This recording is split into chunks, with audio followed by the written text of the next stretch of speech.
이제 EPL에 단 한 번도 패배하지 않는 클럽은 토트넘이 유일하다. 이번 시즌 완전한 부활을 알린 토트넘의 주장 손흥민을 중심으로 기적과도 같은 동화를 써내려가고 있다. 프리미어리그 공식 SNS 계정에 한 게시글이 올라왔는데요. 그리고 이제는 하나가 남았는데 라며 토트넘 계정을 태그했고 패배하지 않은 클럽이라고 적힌 이미지를 함께 게시했습니다. 리그 20개의 구단 중 유일한 무패 구단 토트넘에만 색이 입혀져 있는 모습이었는데요. 북런던 라이벌 토트넘과 아스날은 지난 10라운드까지 나란히 무패 행진을 달렸지만 결국 11라운드에서 아스날이 미끄러지고 말았습니다. 아스날은 뉴캐슬 원정에서 0대1로 패배했고 오프사이드와 반칙 등 판정 논란이 뜨겁긴 했으나 결국 후반 19분 앤서니 고든이 결승골을 터뜨리며 아스날을 무너뜨렸죠. 영국 매체 풋볼 런던에 따르면 아스날이 먼저 패하면서 이젠 토트넘만 남았다. 그들은 완전한 부활을 알린 손흥민과 공격 축구를 펼치며 승승장구하고 있다. 맨체스터 유나이티드, 리버풀을 잡아내고 아스날과 비기는 등 빅6를 상대로도 좋은 성적을 거뒀다. 하지만 이제부터가 진짜 시험대다. 다가오는 일정은 토트넘에게 절대 만만치 않은 상대들이다. 라며 토트넘이 지금까지 잘해왔지만 언제라도 무너질 수 있음을 암시했는데요. EPL 공식 홈페이지에는 소속 기자 에드리안 클라크가 손흥민은 어떻게 케인의 공백을 공격수로 대체했는가? 라는 제목의 칼럼을 게시했는데요. 특히 손흥민에게 가장 많은 패스를 보낸 팀 동료 1, 2, 3 순위를 매긴 사진을 보여주었고 1위는 43번의 패스를 준 메디슨, 2, 3위가 비수마와 데스티니 우독이었습니다. 그리고는 다음과 같은 설명을 이어나갔는데요. 손흥민은 선수생활 대부분을 왼쪽에서 보냈을지 모르지만 손흥민은 중앙에서도 아주 편안하게 플레이한다. 측면으로 드리프트하려는 충동을 억누르며 지난 8경기에서 훌륭한 위치 선정과 뛰어난 패스의 연계, 플레이메이킹을 뽐냈다. 특히 손흥민은 메디슨뿐만 아니라 비스마와 오도기 등 2선, 3선의 선수들에게 골고루 패스를 받았는데 이는 토트넘의 플레이가 얼마나 유기적인지를 증명한다. 그리고 대부분의 골이 손흥민의 뛰어난 위치 선정에 의해서 결정되었는데 이러한 위치 선정에 빠른 발이 더해지니 상대 수비수는 혼란이 올 수밖에 없게 된다. 무엇보다 손흥민의 이번 시즌 슈팅 전환율은 그 어느 때보다 훨씬 높은 기록을 보여주는데 손흥민의 결정력은 현재 수준으로 봤을 때 엄청난 존경을 받아야 마땅하다. 라며 높은 라인으로 압박하는 첼시를 상대로 지난 벌리전에서 보여준 것처럼 두 수비수 사이에 손흥민이 스피드를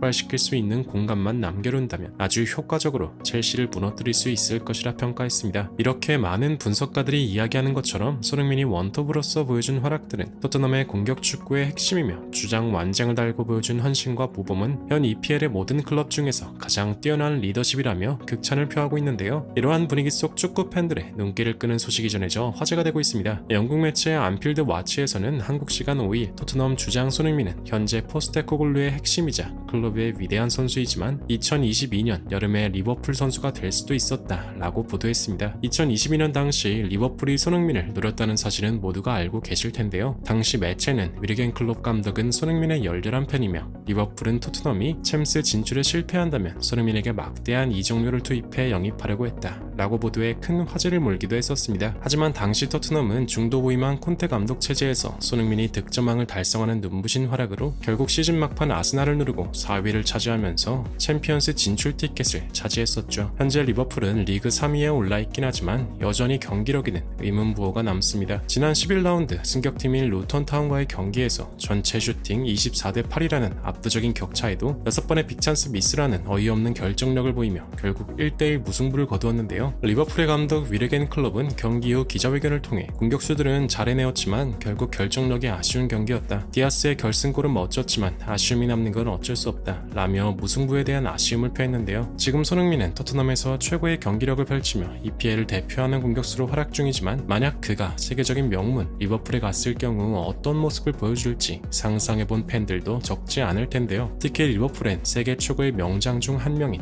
위르겐 클롭이 있습니다. 내 인생에서 가장 큰 실수 중 하나는 손흥민을 영입하지 못한 것 이라며 수없이 손흥민을 향해 극찬을 표했던 클롭 감독이 만약 손흥민을 영입했다면 지난 토트넘과 리버풀전에서 손흥민의 통산 200번째 골을 허용하지 않았을 텐데요. 지난 뉴캐슬과의 경기에서 1점 차로 패배한 아스날의 감독 미켈 아르테타 또한 라이벌 토트넘을 EPL 우승 경쟁자라고 생각하는지 묻는 질문에 토트넘은 그 자리에 있을 만한 자격이 아주 충분하다. 그 어느 팀도 현재의 토트넘이 약하다고 생각하지 않는다. 이번 영입된 토트넘의 이적생들과 주장 손흥민의 연대력은 상당하며 경기를 바꾸는 게임 체인저로서 손흥민은 차원이 다른 선수다 라며 토트넘의 상승세의 원인으로 손흥민의 역할이 중요했음을 언급하기도 했습니다. 했습니다. 한편 토트넘의 다음 상대로 지목된 첼시의 사령탑 포체티노 감독은 이브닝 스탠다드를 통해 손흥민은 늘 그래왔듯 진정한 프로 중 프로였다. 그가 주장으로 임명되어 나도 너무나 행복하다. 우리 모두 손흥민이 어떤 선수인지 잘 알고 있다. 환상적인 선수고 프리미어리그 최고 중 한 명이다. 하지만 손흥민을 막는 건 내가 아니다. 우리 센터백이 잘 막아야 한다. 라고 웃으면서 손흥민이 우리와의 경기에서 좋은 밤을 보내지 않았으면 좋겠다고 말했습니다. 이제 손흥민은 포체티노 감독과 처음 맞대결을 펼치게 될 예정인데요. 하지만 여전히 1위를 상대하는 포체티노 감독이 훨씬 큰 부담을 가진 것은 사실입니다. 부디 토트넘 선수들 모두가 한마음 한뜻으로 뭉쳐 어떠한 부상 없이 좋은 결과를 낼 수 있길 응원하며 영상 마무리하겠습니다. 진심으로 구독과 좋아요 부탁드리며 시청해주셔서 대단히 감사합니다.